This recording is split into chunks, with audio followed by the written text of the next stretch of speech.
Fear is just a story, get this, fear is a story that you've told yourself about something that might happen in the future. That you have zero evidence that it will happen, but it's causing a visceral effect in your body. Now it's time to literally biohack the impact that fear has had on you. That fear no longer becomes your fortress, fear becomes your fuel. Fear is that thing that pushes you forward. Fear is the thing that reminds you, oh, I need to go get more information. Oh, fear will keep you up at night studying. Fear will take you to a coach or a mentor. Fear will cause you to eat a slice of humble pie. Fear is not your enemy. Fear is your friend. Fear reminds you that you have not arrived to the top of the mountain, that you are still climbing with the rest of us. Fear is your friend. What have you allowed it to do in your life? Some of you have allowed fear to have you stand on the edge of your greatness and look like you're about to jump into a game of double dutch. Okay, hold on. Keep turning, hold on. I'm about to jump in right now, hold on. I gotta wait till the kids graduate from high school. Come on, y'all, you gotta say yes when I say it. Hold on, I'm about to jump in. I'm about to jump into my greatness. I just gotta wait till I earn more money. Hold on. Come on, you guys. Hold on, I'm about to jump into my greatness. I have to lose a little weight. Hold on. That was just me? No, come on. I'm about to jump into my greatness. Hold on, I gotta wait till the right time. Like, and all of a sudden you see life is turning, going, hurry up, jump in. We want you to play with us. And you're going, hold on, I'm about to get it all together. And fear is that thing that has you constantly rocking back and forth. Yes? Yes? Well, I just came by to inspire you to jump. I came by. Fear is the willingness to hold concern, question, and doubt in one hand. But courage is the willingness to hold passion in the other. You're waiting to be without fear to jump in. And do you know it's the very fear that will make you so deliciously beautiful at what you're doing? Because you're going to study. You're going to stay up. I've walked the majority of my life with some form of fear inside of me. I've done the majority of the things I've done with some form of fear inside of me. See, when my son was 8 months old and I couldn't afford to put Pampers on him because I didn't have any money to buy Pampers, so I wrapped him in a towel for 2 days. I looked down at my son, riddled with fear, and I made a promise. Because before I would hold on to the fear, I was holding on to the passion. I said, Jelani, don't worry. Mommy will never be this broke again. And with a belly full of fear and a heart full of passion, I began to redesign the experience called Lisa Nichols.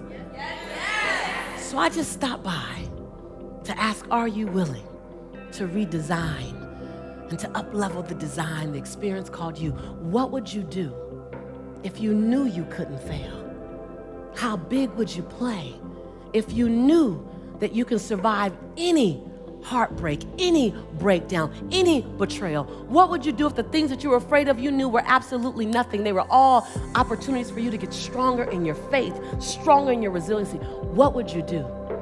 Who would you love? How big would you play? Where would you leap? And the bigger question is, how would the world benefit differently?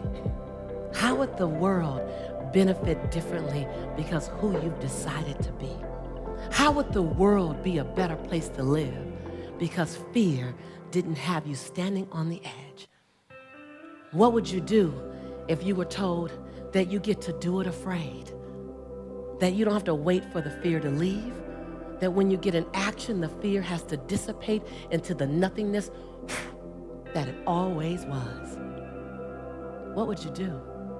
How would life be different? How would the world be a better place to live? Oh, I didn't come to keep you comfortable. I came for your breakthrough.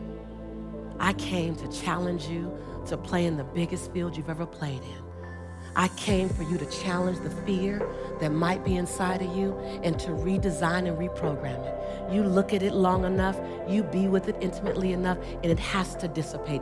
You are the designer of your destiny. You are the author of your autobiography.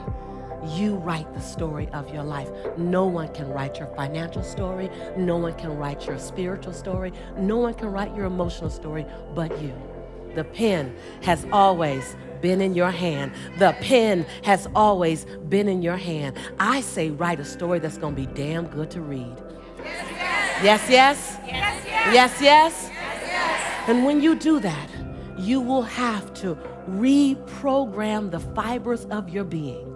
You will have to become someone you've never been before. You want to go somewhere you've never gone? You got to do something you've never done. You got to say something you've never said. You got to go to a place in you that you've never even been. You get to redesign. You are your Michelangelo. You are your greatest sculpture. And you get to recarve and you get to up-level as much as you need. You're not sentenced to this life this way. You chose it. Newsflash. Y'all didn't say yes, yes too fast on that one. Like, damn, for real? Yes, yes. And what I love about that is that you get to choose as much as you want. You get to design it any way you choose. You're not sentenced to your future. You have an opportunity to your future. What do you want and how do you want it? And if it doesn't make you a little afraid, then you ain't playing big enough. It's supposed, your knees are supposed to knock a little bit. Your teeth are supposed to chatter a little bit. There's supposed to be at least 2 butterflies in your stomach. At least. Because if not, you're playing inside your comfort zone. And we mistake the fact that we're supposed to be comfortable 24/7. Well, let me tell you something. Comfortable is equivalent to complacent.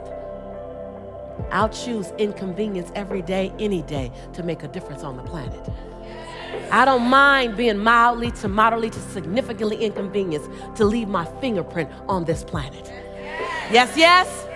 Yes, yes? So I just came to talk to the game changers and to the change agents who are willing to confront any part of you that's not speaking to your madly, wildly, amazing future. Confront it. I came to talk to the change agents that are interested in evicting. Say evicting. Evicting. And evicting is like a hard word. Like it just comes out, evict. That's like get out now. That's not like leave or escort away. Like you even say evict hard, like evict. I came to talk to the game changers that are interested in evicting, say evicting, any fear that doesn't speak to your wild future. I came for that. I came for you to confront it, for you to get a little angry at it, for you to get a little pissed off at it. Say, wait a minute. I've been letting you drive me all this time, and you are a story that I made up about the future that doesn't even really exist. When you say I'm afraid of failure, you just made up a story about the future that doesn't even really exist. Are you guys getting that? You guys got to understand. When you said I might get hurt in the next relationship, you made up a story about the future that doesn't even exist yet. Does that make sense? And you're powerful. And any story you make up is true to you, but it's only true to you. And then you live out that story because you want to be right. Yes, yes? You don't want to be wrong, you want to be right. So you make up a story, you project it in the future, and then you live it out until it's true. Like, see, I told you guys. I told you guys. You'll like work really hard to make that story right. I just want you to know that. So I just stopped by to invite you to design a new story. I stopped by to remind you that the pen has always been in your hand, that no one else can write your story but you. And I don't know about you, but I want to write a story that when I get ready to sit down in my final years and there's nothing else I could do, that I go back and I just want to read my story. And I go, wow, I remember when I was afraid. And then I know on the next page, I jumped anyway.